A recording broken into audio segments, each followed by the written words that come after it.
morning to all my dear students of class 10. Today I shall move ahead with Act 4 Scene 1 of The Merchant of Venice. In the previous video, I have dealt up to line number 120. So today we shall move ahead from line number 121. So we shall start with page 116 from line 121. So let me read for you all. Enter Nerissa, dressed like a lawyer's clerk. Now we'll find here that Portia, disguised as a lawyer, and Nerissa as her clerk, they enter the courtroom. Then, Duke, came you from Padua, from Bellario? Have you come from Dr. Bellario's office in Padua? Then Nerissa answers, from both, my lord.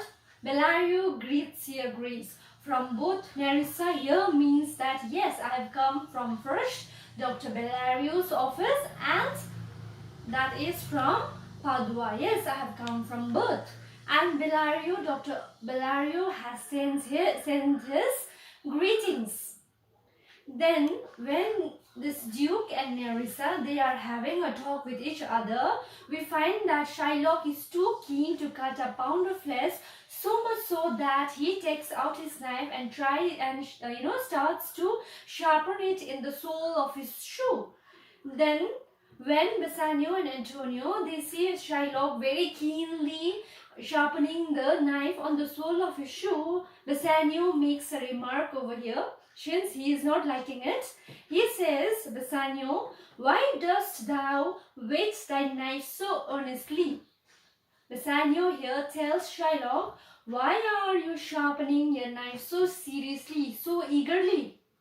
Shylock, he answers, to cut the forfeiture from the bankrupt there. To cut a pound of flesh from the bankrupt means from the person who is totally gone out of cash. So he is Antonio. Then Gratiano, he seems pretty agitated with Shylock's behavior, and then he makes a remark and says, not on thy soul, but on thy soul, harsh Jew. So Gratiano says that Shylock, you are not sharpening the knife on the sole of the shoe, but on your very hard, cruel stone heart. Then thou makest the knife keen. See, he says that you are sharpening a knife on your heart, on your soul. But no metal can, no, not the hangman's axe, bear half the keenness of the sharp envy. This is very, very important. I urge you all to underline this Gratiano's speech. So he says that Shylock, your heart is so hard, obdurate, stubborn that even none of the metals could be sharp as your heart. He says that even the hangman's axe, usually, the criminals, they were executed by hanging, but the political leaders and noble people, they were executed by, beheading them. They were beheaded by an axe, that also hangman's axe. So here says that even that axe could not be as sharp as the sharp envy you have in the soul. That means Shylock's soul is even sharper than any of the axe, any of the metal that could be ever found over there. Can no prayers pierce thee? Can no prayers, can no request melt your heart, your cruel heart? Then Shylock here responds, no, none that thou hast wit enough to make. No, none of the prayers could make my heart melt and show mercy to the bankrupt person there. You are smart enough to plead me. Then Gratiano again, he replies back to Shylock and says, oh, be thou damned, inexecrable dog. Oh, you will be damned, you'll go to hell for your deed. You inexecrable dog means you shameless dog who cannot be insulted and cursed enough. He doesn't deserve any insult and curse. And for thy life, let justice be accused. This is another important speech of Gratiano. He says that let justice, let law should be blamed for keeping a man like you alive.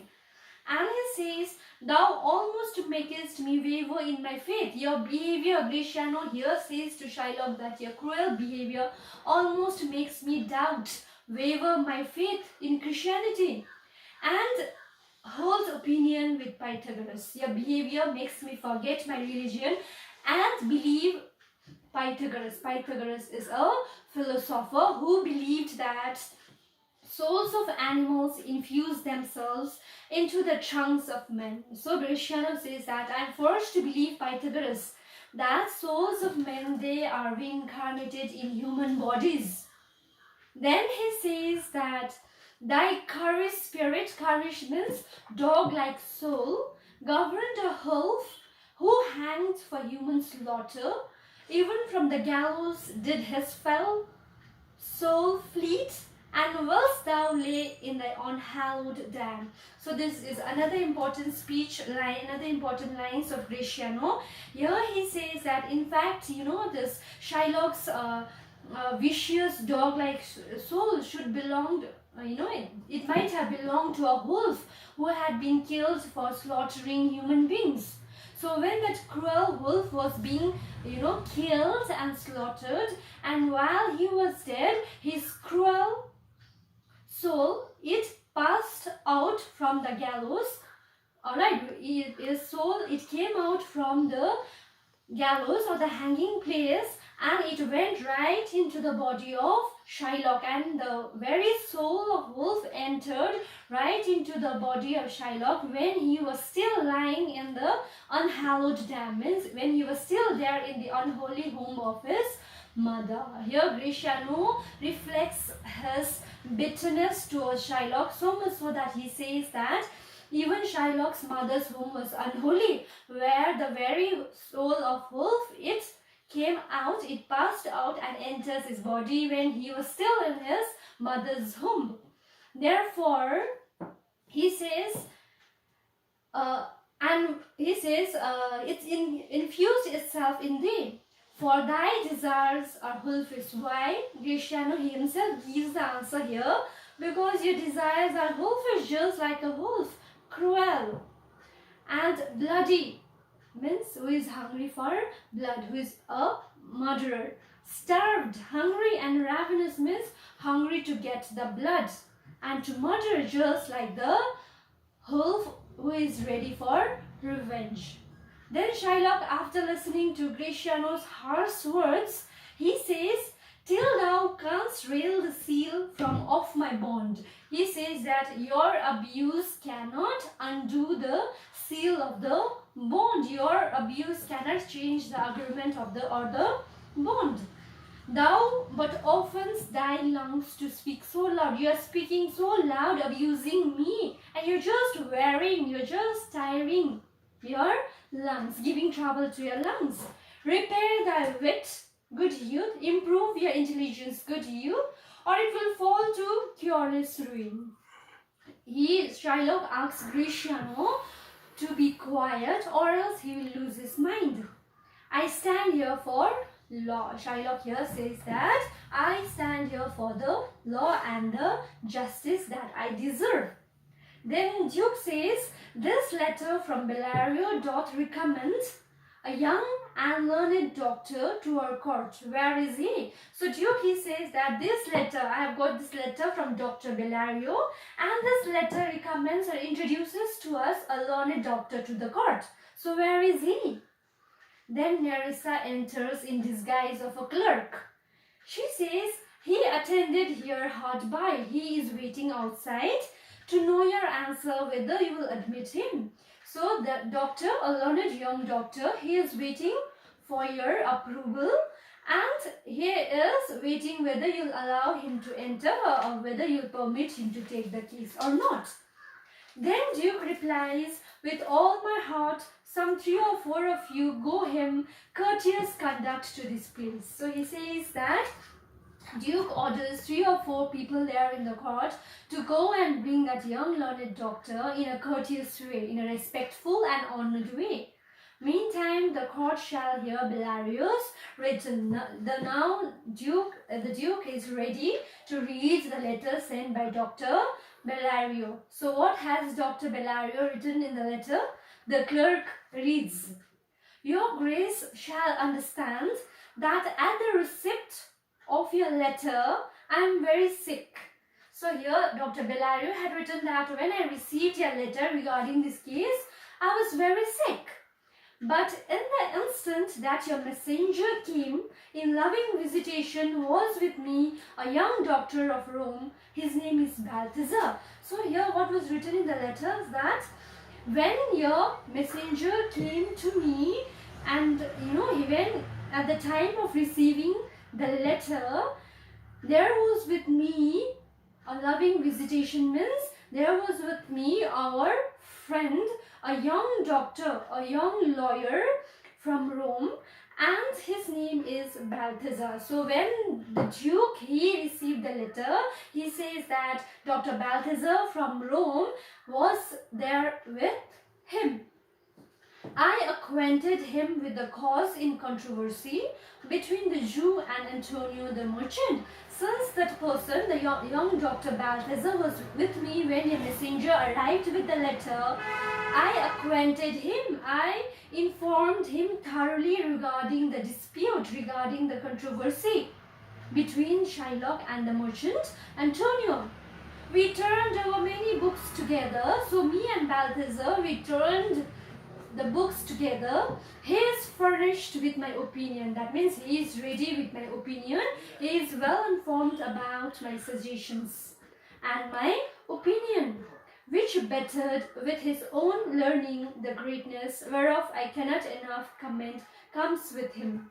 So here he says that he is very talented and he has his own expert opinion, and he is even bettered. He is really improved in this case.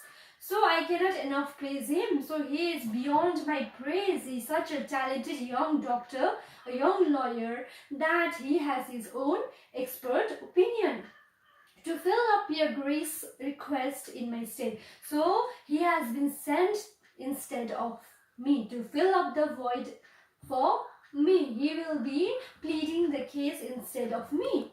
I beseech you, I request you, let his lack of years be no impediment to let him lack a reverent estimation. So Dr. Barialy has written that please do not underestimate him for his young age, for him, underestimate regarding him as a young boy. Then he says that, for I never knew so young a body with so old a head, because I never knew a young man with such an experienced head, with such a mature head. So let your lack of years be no impediment. Means, so his lack of years, his young age, should let it not be an obstacle to give him the reverent estimation, to give him the respect and honor he deserves much more than that. I leave him to your gracious acceptance, whose trial shall better publish his commendation. Here he says that you will find that I am going to leave this man to your gracious acceptance, and you will find that he will be much better than my praise. So here Dr. Barialy introduces Dr. Balthazar to him, and he says that he is going to prove much better than the praise that I have written in favor of him in this letter. Then the Duke replies, you hear the learned Barialy, what he writes, and here I believe it's the doctor come. So here Duke says that yes, you might have heard what Dr. Barialy has written, and I do believe it. So I will receive the doctor. Then enter Portia dressed like a doctor of law. Now enter disguised as a lawyer. She enters the court because the Duke has already accepted the letter and accepted her as a as a representative of Dr. Barialy. Give me a hand. Come you from old Barialy? Let me shake your hand. Have you come from old Barialy? Then Portia says, yes, my lord. Then Duke says, you are welcome. Take your place. Are you acquainted with the difference that holds this present question in the court? Are you informed? Are you familiar with the dispute which is currently placed before the court? Then Portia, she replies, I am informed thoroughly of the case. I am very much thoroughly acquainted and informed with the case. Where is the merchant here and which is the Jew? Now Portia, she wants to know where is the merchant and where is the Jew Shylock. Then Duke, he replies, Antonio and Shylock both stand forth. So Duke orders Antonio and Shylock to come forward. Portia, is your name Shylock? Shylock, he replies, Shylock is my name. Then Portia says, of a strange nature is the suit you follow. Portia says, disguised as a lawyer, Portia says that the proceedings, the legal case that you are demanding is pretty strange and unusual. Yet in such rule that the Venetian law cannot impugn you as you do proceed. Yet your case seems to be strange and unusual, but still the Venetian law cannot deny your proceedings. Cannot impugn means cannot punish or cannot stop or cannot find fault in your demand. Then Portia talks to Antonio, you stand within his danger, do you not? So here Portia then turns to Antonio and asks whether he stands in danger, whether Shylock has claim on him or not. Then Antonio says yes, he does have every right to ask for his penalty. Then Portia says, do you confess the bond? Do you confess of or do you admit of having signing the agreement, signing the bond with him? Then Antonio says, yes, I do accept, I do admit. Then Portia says, then must the Jew be merciful. Then Portia, she says that then the Jew Shylock must be merciful because Antonio has also accepted that yes, he has signed the bond. Then it is followed by the famous the speech on quality of mercy. I request you all to underline the speech of Portia. This is the speech on the famous quality of mercy, where she urges Shylock to show mercy on Antonio and be merciful, and she places forth different examples to show how important the quality of mercy is, so that Shylock might change his heart. So this is the famous speech on quality of mercy. Portia begins by saying, the quality of mercy is not strained. Strained means the quality of mercy cannot be forced. You cannot force someone to show the quality of mercy. It dropped as a gentle rain from heaven upon the place beneath. Place beneath means earth. So just as the natural rain falls gently right from the heaven to the earth, the quality of mercy also gently falls, naturally falls right from the sky to the earth without being forced. It is twice blessed. Mercy has a double blessing.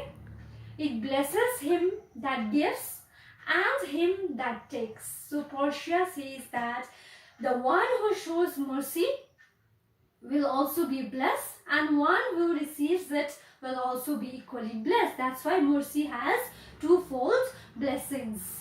It's mightiest in the mightiest. She says that the quality of mercy is the most powerful weapon, the mightiest of mightiest. It becomes the throned monarch better than his crown. So here Portia brings the reference of a king. She says that the quality of mercy is even nobler, is even honorable than the crown he wears on his head. His scepter shows the force of temporal power. She says that the king who holds a scepter means a rod on his hand, which is the symbol of power, grandeur, and supreme authority. She says that even the scepter the king holds is just temporary, it's earthly power. The attribute to awe and majesty, the rod which the king holds, it attributes to the grandeur and the respect and majesty to the king. And she says that wherein doth sit the dread and fear of kings. So looking at the spectre, which is a sign of authority and power, we do become scared and afraid of the power of the king. But mercy is above the scepter dwell. This is very, very important. Mercy is even more powerful than the king's scepter. The power of a rod, the power of a sword. Mercy is beyond comparison. Mercy cannot be compared to the crown, and even the quality of mercy is far more powerful than the scepter that the king holds as a sign of authority and supreme power. It is enthroned in the hearts of kings. Portia says that the very quality of mercy lives deep-seated in the heart of the kings. It is an attribute to God himself. Mercy is one of the important qualities of God himself. An earthly power doth then show likest gods when mercy seasons justice. So here this is very beautifully written.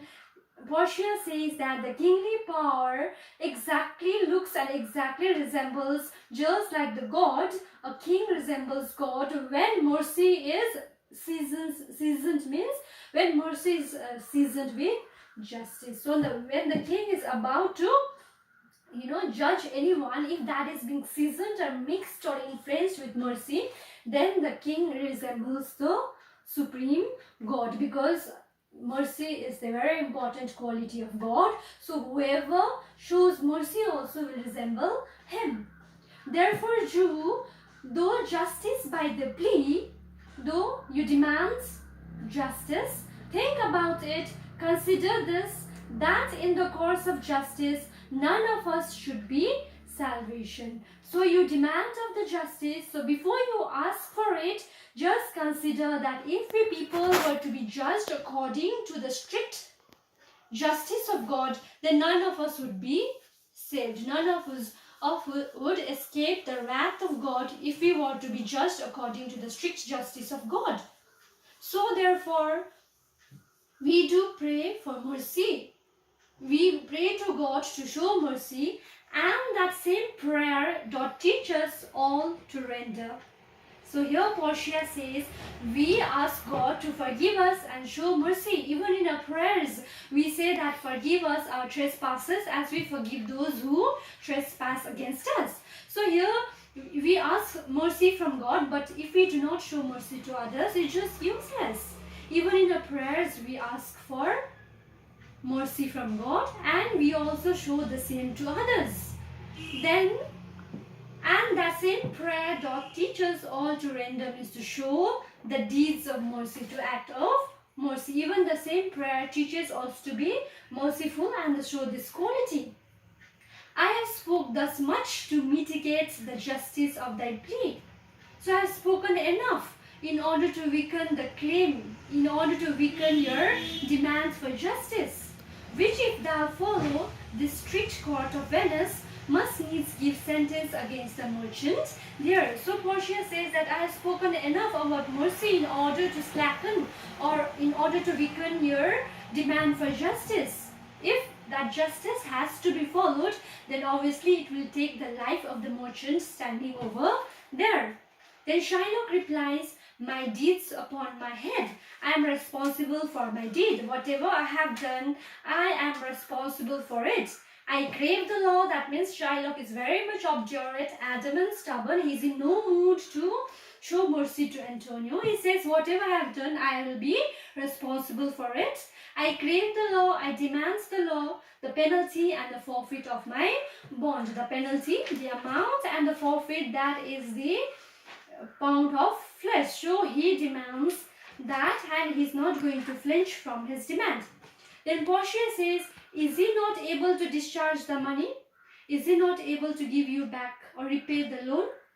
Then Bassanio, he says that, yes, here I render it for him in the court. Yes, on behalf of Antonio, I will give the money to you. Yeah, twice the sum. Bassanio is willing to offer twice the actual amount, twice of 3,000 ducats. If that will not suffice, even if twice the sum will not suffice, I will be bound to pay 10 times over. See, Bassanio says, even I am ready to pay 10 times more of the actual amount.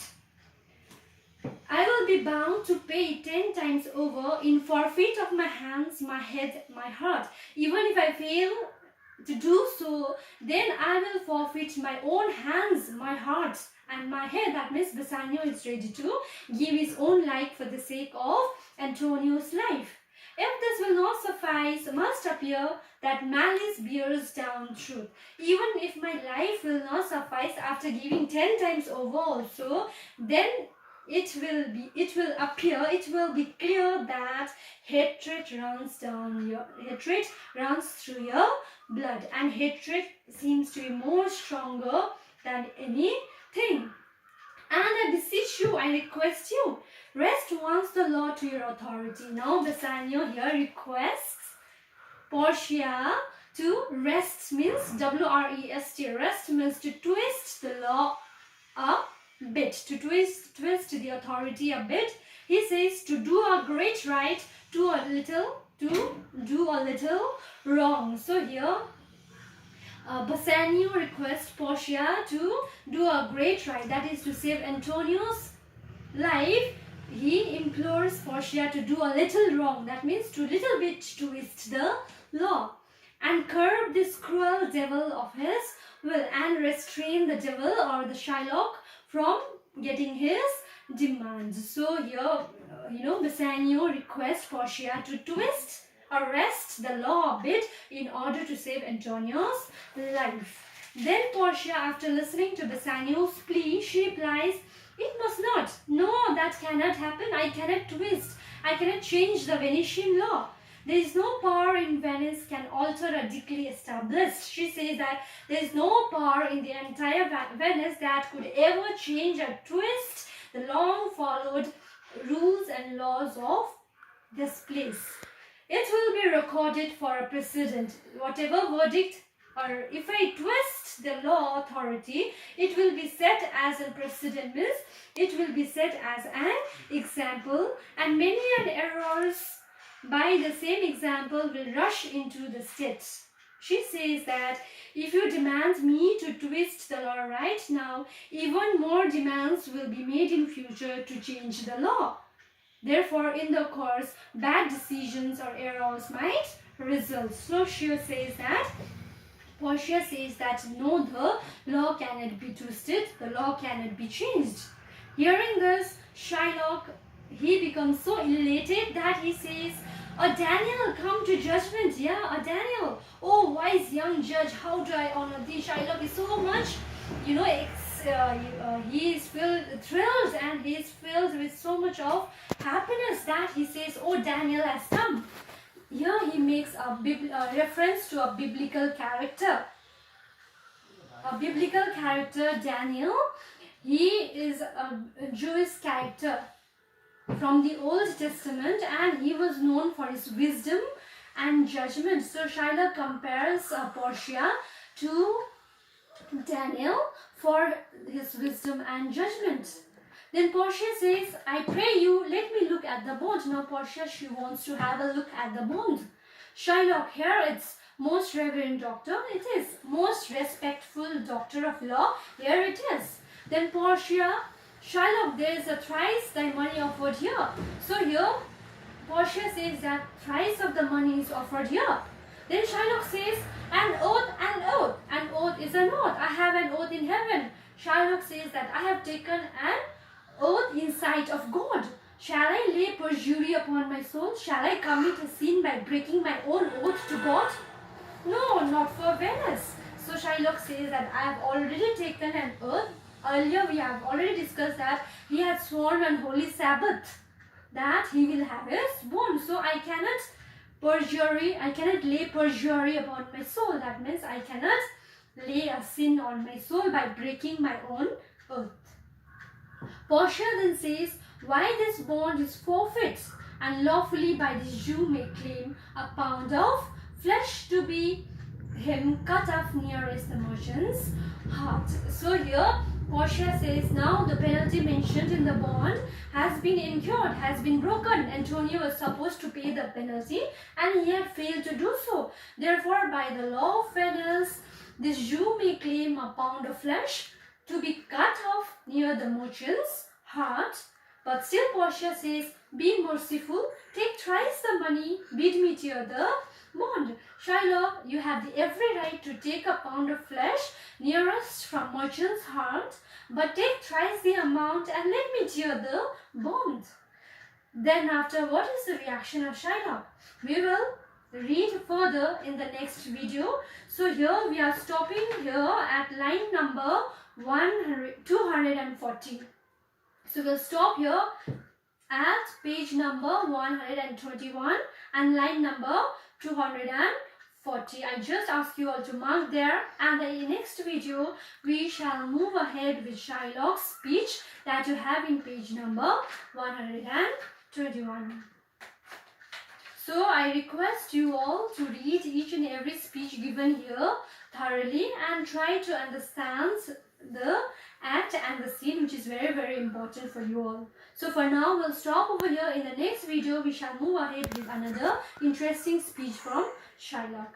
Thank you very much.